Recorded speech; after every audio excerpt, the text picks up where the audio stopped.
কচুরমুখী তো অনেকভাবে খেয়েছেন, এইভাবে একদিন কচুরমুখী বানিয়ে নেন। দুর্দান্ত স্বাদের একটা কচুরমুখী, মুখে দিতেই মোমের মতো গলে যাবে, এতটাই মজার যে ভাত প্লেটে নেওয়া মাত্র দেখবেন নিমিষের মধ্যেই শেষ হয়ে গেছে। অসম্ভব মজার এই কচুরমুখীটা রান্না করার জন্য তেমন কোনো মশলাপাতির দরকার নেই। আপনার রান্নাঘরে যেরকম মশলাপাতি আছে তাতেই কিন্তু হয়ে যাবে। চলেন দেখে নেই কীভাবে এই দুর্দান্ত স্বাদের কচুরমুখীর রেসিপিটা তৈরি করেছিলাম। প্রথমে আপনি কচুরমুখী, ছড়া বা কচুর গাঁটি যেটাই বলেন না কেন সেটা নিয়ে নেবেন। আমাদের মানিকগঞ্জে কিন্তু কচুর গাঁটি বলে। তো কচুর গাঁটি, ছড়া, মুখী এক এক অঞ্চলে এক এক নাম। সেই কচুরমুখী ছড়া আমরা সুন্দর করে কেটে ধুয়ে এক সাইডে রেখে দিয়েছি।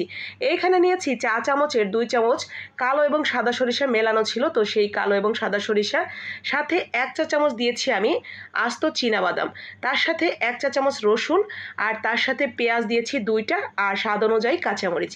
এই উপকরণগুলো সুন্দর করে মিহি করে পেস্ট করে নেব। বাড়তে যদি অসুবিধা মনে হয় তাহলে ব্লেন্ডারে দিয়ে ব্লেন্ড করে নেবেন হালকা একটু পানি দিয়ে। তো সুন্দর করে মিহি করে আমরা একটা বাটা দিয়ে নিয়েছি। তো বাটা হয়ে গেছে, এখন আমরা চলেন যাই দ্বিতীয় কাজটাতে। তো দ্বিতীয় কাজ যেটা হলো, প্রথমেই কচুরমুখীগুলো আমরা একটা প্লেট বা বাটিতে নিয়ে নিব। এরপরে সেই বাটাটা দিয়ে দিলাম, সাথে স্বাদ মতো লবণ, একটু হলুদের গুঁড়া, আর দিয়ে দিব সামান্য একটু ধনিয়ার গুঁড়া। মরিচের গুঁড়া ব্যবহার করছি না, আমরা এখানে শুধুমাত্র কাঁচা মরিচের ঝালটাই ব্যবহার করব। আর ফোড়নে শুধুমাত্র 2টা শুকনো মরিচ দিয়ে নিব সুন্দর একটা ফ্লেভারের জন্য। তো ফোড়নে আমরা শুকনো মরিচ 2টা দিয়ে কচুরমুখীগুলো যে আমরা রেখেছিলাম মেখে, সেটা দিয়ে একটু নাড়াচাড়া করে আমরা একটু হালকা কাঁচা ভাবটা, মানে কাঁচা মশলার যে কাঁচা গন্ধটা, সেটা যাতে চলে যায় ঠিক অতটুকু সময় আমরা একটু তেলের উপরে নাড়াচাড়া করে নেব। এরপরে যখন তেলটা উপরে উঠে আসবে, দেখতেই পাচ্ছেন ঠিক এরকম, তখন এখানে পরিমাণ মতো কিছুটা পানি দিয়ে দিবেন, যতটা সিদ্ধ হতে প্রয়োজন।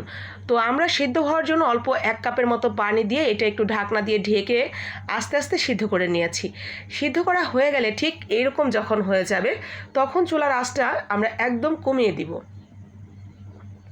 কমিয়ে দিয়ে অল্প আছে আস্তে আস্তে অল্প একটু লবণ লাগতো, তো আমি দিয়ে দিলাম। সুন্দর করে রান্না করে নেব যতক্ষণ না এটা পুরা পুরা একটা ভাব চলে আসে। ঠিক এরকম গা মাখা পুরা পুরা যখন হয়ে আসবে তখন নামিয়ে নিয়েছি। মাশাআল্লাহ, আলহামদুলিল্লাহ, এর টেস্ট নিয়ে কোনো কথা হবে না। যারা কচুরমুখী খেতে পছন্দ করেন একবার হলেও বানিয়ে দেখবেন, এত ভালো খেতে আপনি নিজেই অবাক হয়ে যাবেন যে এতদিন কেন জানতাম না এত দুর্দান্ত স্বাদের একটা কচুরমুখী রেসিপি। মোমের মতো গলে যাবে, ভাত প্লেটে নেওয়া মাত্র দেখবেন উধাও হয়ে গেছে।